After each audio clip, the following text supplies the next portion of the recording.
কিয়ামতে যেসব লোক জাহান্নামে যাবে তার মধ্যে দুটি কারণ হবে সবচেয়ে বড়। একটা হচ্ছে আল্লাহর প্রতি ঈমান না আনা, আর একটা হচ্ছে এতিম মিসকিনদেরকে খেতে না দেওয়া। এদের শাস্তি কিরকম হবে? আল্লাহ রাব্বুল আলামিন বলেন,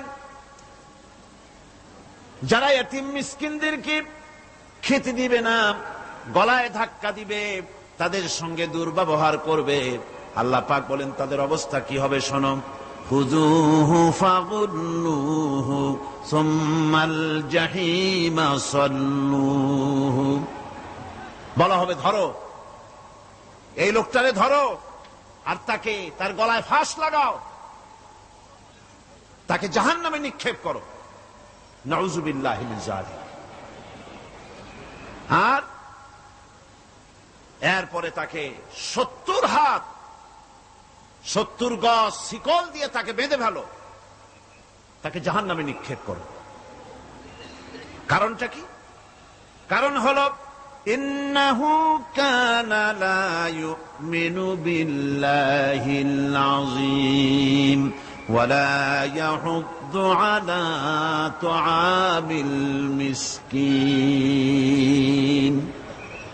গলায় ফাঁস লাগায়া 70 হাত শিকল দিয়া বাঁধা জাহান্নামে নিক্ষেপ করো, কারণ সে আল্লাহর উপর ঈমান আনে নাই।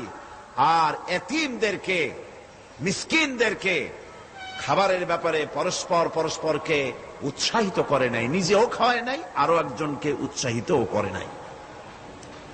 কিয়ামতে জাহান্নামে যারা যাবে, জাহান্নামে যাওয়ার যতগুলি কারণ থাকবে তার মধ্যে দুটি কারণ বড়। বলেন কয়টা কারণ বড়? আল্লাহ পাক বলতেছেন জাহান্নামীদেরকে প্রশ্ন করা হবে, ইয়াতাসাআলুনা আনিল মুজরিমিন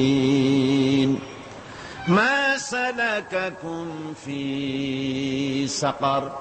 জাহান্নামীদেরকে প্রশ্ন করা হবে জাহান্নামে আসছো কেন, কি অপরাধ করে আসছো?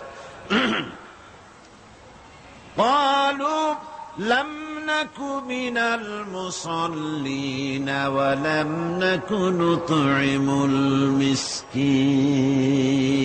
তারা বলবে যে আমরা নামাজ পড়তাম না আর মিসকিনদেরকে খেতে দিতাম না।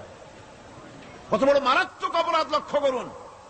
নামাজ না পড়া আর মিসকিনদের খেতে না দেওয়া। জাহান্নামে যাওয়ার যত কারণ তার মধ্যে শ্রেষ্ঠ দুটি কারণ হচ্ছে এই, যারা নামাজ পড়বে না, এতিম মিসকিনদেরকে খেতে দিবে না, এবং পরস্পরকে এতিম মিসকিনকে খেতে দেওয়ার ব্যাপারে উৎসাহিত করবে না, কিয়ামতে তারা জাহান্নামে যাবে। কোথায় যাবে?